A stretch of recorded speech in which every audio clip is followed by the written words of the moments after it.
A paz de Jesus e o amor de Maria, amados irmãos e irmãs, hoje nós celebramos a Epifania do Senhor, Epifania que quer dizer manifestação.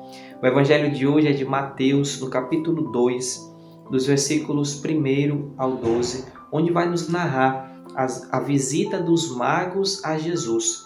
E assim como os magos, nós também devemos fazer o mesmo, ou seja, sair em peregrinação para encontrar o Senhor. E aí os magos queriam encontrar Jesus para adorá-lo, como vai nos dizer no versículo 2. Viemos adorá-lo. E aí a primeira figura é a figura dos magos. A segunda figura que o Evangelho nos apresenta é a figura de Herodes. Herodes que quando soube da notícia que tinha nascido um rei, ele ficou perturbado. Ele ficou perturbado e convocou todos os chefes dos sacerdotes, os escribas, e procurou saber onde ele havia de nascer, onde estava o Cristo. E aí os magos responderam: em Belém, na Judéia. Aí o evangelho vai adiante. No versículo 7 vai dizer assim: então Herodes mandou chamar secretamente os magos e procurou certificar-se com eles a respeito do tempo que a estrela tinha aparecido. E aqui entra o terceiro elemento, a estrela. A estrela que guiava os magos para encontrarem o Senhor. E aí nós devemos ter essa imagem da estrela muito clara. Nós encontramos o Senhor Jesus no nosso cotidiano. Ele está no nosso cotidiano. A estrela aqui fazia parte do cotidiano dos magos, porque eram estudiosos, eram pessoas que estudavam as estrelas. Então, a estrela para eles é algo normal, cotidiano. E aí Herodes chama secretamente. Mas Herodes, ele não queria conhecer Jesus para adorá-lo. Ele queria eliminar, porque ele via a figura daquele menino que é rei, uma ameaça para o seu poder político. E aí, ele no versículo 8 vai dizer assim: e enviando-os a Belém, disse-lhes: ide procurai obter informações exatas a respeito do menino, e ao encontrá-lo, avisai-me, para que também eu vá adorá-lo. Mas aqui ele não quer adorá-lo, ele quer simplesmente eliminar a criança. Assim como o evangelho de Mateus continua as narrações, lá no versículo 16 vai dizer assim: então Herodes, percebendo que fora enganado pelos magos, ficou enfurecido e mandou matar em Belém e em todo o seu território todos os meninos de 2 anos para baixo, conforme o tempo de que havia se certificado com os magos. Herodes não queria adorar o Senhor. Herodes queria eliminar, porque via naquele menino uma ameaça para o seu poder político terreno. Mas Jesus revelou, lá na narração da sua condenação e paixão, ele vai dizer que o reino dele não é deste mundo. Se fosse deste mundo, os anjos iriam lutar por ele. E aí, o evangelho continua, o evangelho é belíssimo.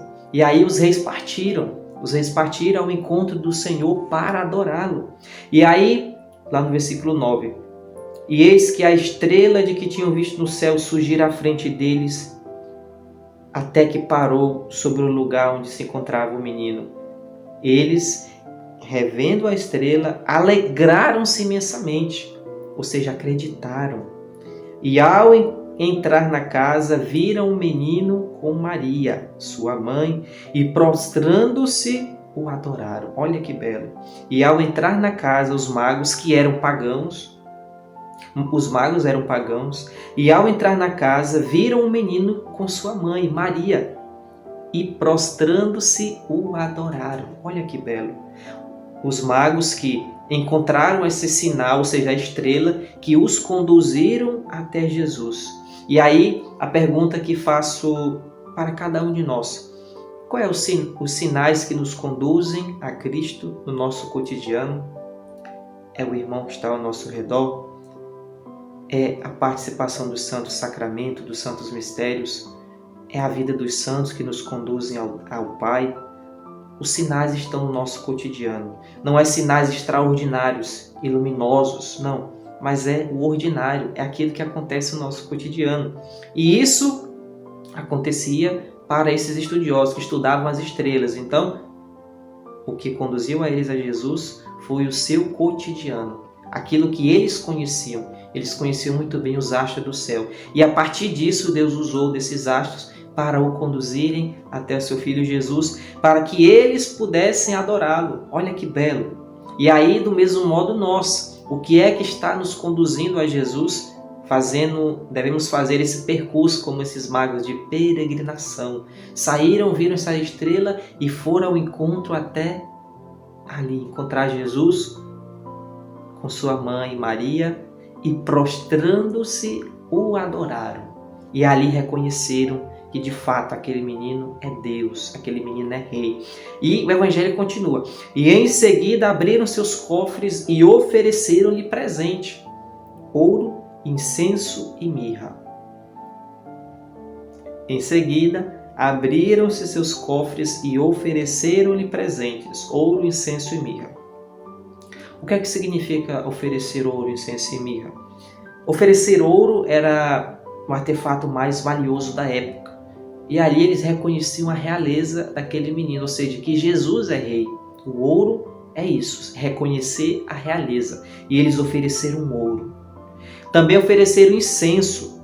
O incenso significa que eles reconheceram naquele menino a divindade, porque o incenso era oferecido a Deus. E aí eles reconheceram no menino que estava com sua mãe Maria que ele é Deus. E aí ofereceram o incenso. Reconheceram que ele é rei, reconheceram que ele é divino, que ele é Deus. E também ofereceram a mirra, ou seja, a sua paixão. A mirra é como se fosse um óleo que eles passavam nos cadáveres depois de morto para purificar, para cuidar daquele corpo, e oferecendo ali a mirra, podemos dizer, ali a paixão. Reconheceram a realeza, a divindade, a paixão do Senhor, que é a sua humanidade, a paixão por cada um de nós.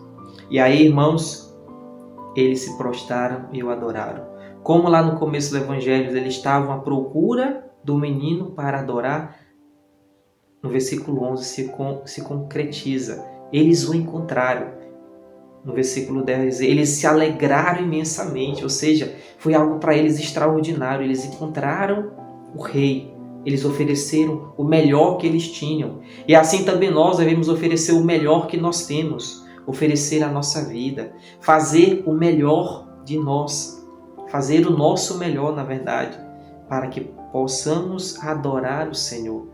Por isso não podemos rezar de qualquer jeito, não podemos ir para a missa de qualquer jeito, com qualquer roupa. Não, colocamos aquilo que tem de melhor, façamos o nosso melhor. Assim como esses magos ofereceram ouro, incenso e mirra. Eu não tenho ouro, eu não tenho incenso, eu não tenho mirra, mas eu tenho o meu coração.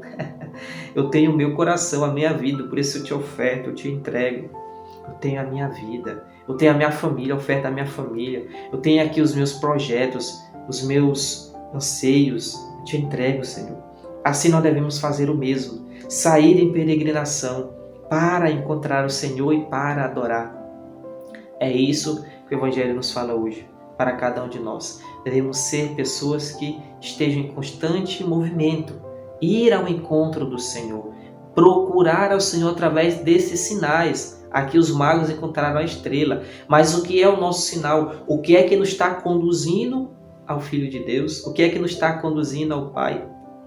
É a pessoa que está ao nosso redor, é o nosso grupo de jovem, é o nosso grupo de oração, é a nossa comunidade. O que é que está nos conduzindo?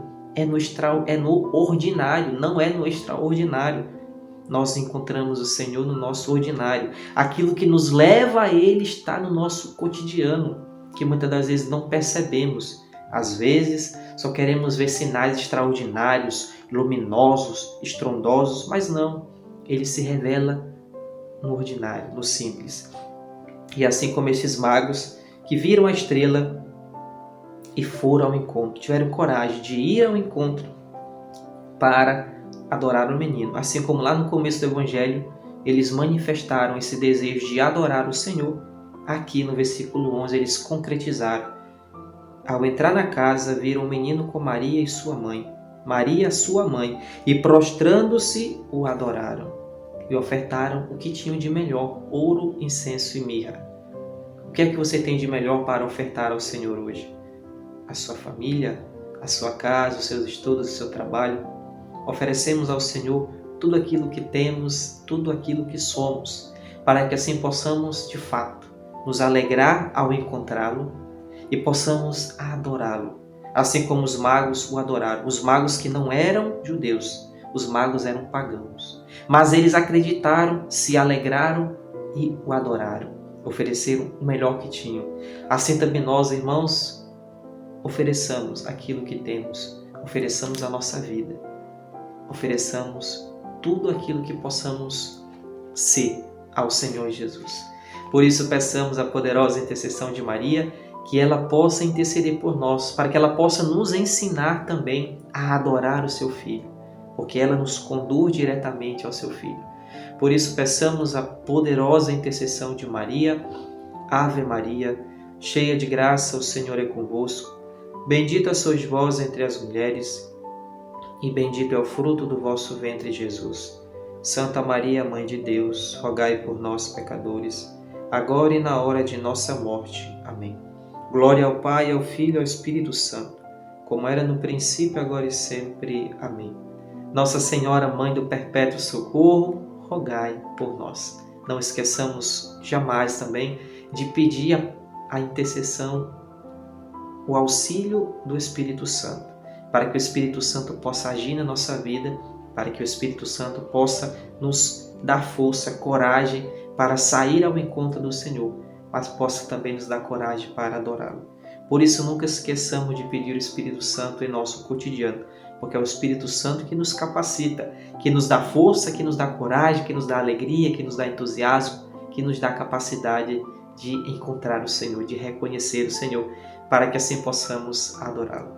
Por isso, nunca esqueçamos, peçamos sempre o Espírito Santo e sempre a poderosa intercessão de Nossa Senhora. Que Deus lhe abençoe!